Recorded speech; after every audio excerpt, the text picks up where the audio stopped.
This is Mary Cronin, Dean of Education and Public Programs at Brandywine River Museum of Art. Today I'd like to investigate this stern fellow, commonly known as Bill Bones. He's one of the many pirates found in Robert Louis Stevenson's classic adventure tale Treasure Island.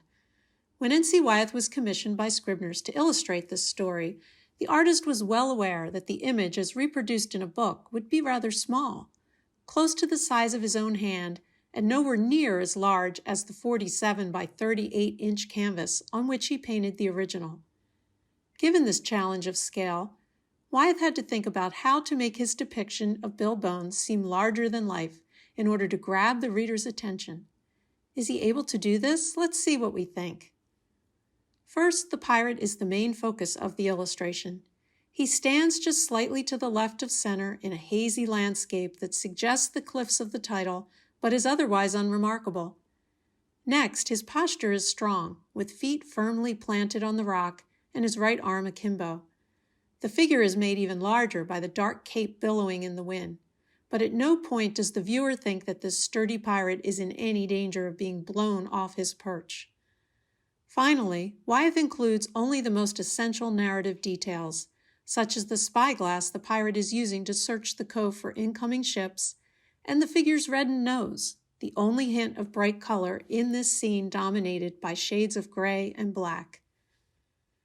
N.C. Wyeth's version of Bill Bones is foreboding, much as described by young Jim Hawkins in this quote from the story. "I remember him as if it were yesterday, a tall, strong, heavy, nut-brown man, his tarry pigtail falling over the shoulder of his soiled blue coat, his hands ragged and scarred, with black broken nails and a saber cut across one cheek. I remember him looking around and whistling to himself, and then breaking out in that old sea song, 15 men on the dead man's chest, yo-ho-ho and a bottle of rum. How that personage haunted my dreams, I need scarcely tell you. On stormy nights when the wind shook the four corners of the house and the surf roared along the cove and up the cliffs, I would see him in 1,000 forms, and with 1,000 diabolical expressions. His stories were what frightened people worst of all. Dreadful stories they were, about hanging and walking the plank, and storms at sea, and the dry Tortugas, and wild deeds and places on the Spanish Main. You'll have to read the story to find out what happens next. Through his illustration of Bill Bones, N.C. Wyeth hoped to capture readers' imaginations and keep them engaged with Stevenson's tale.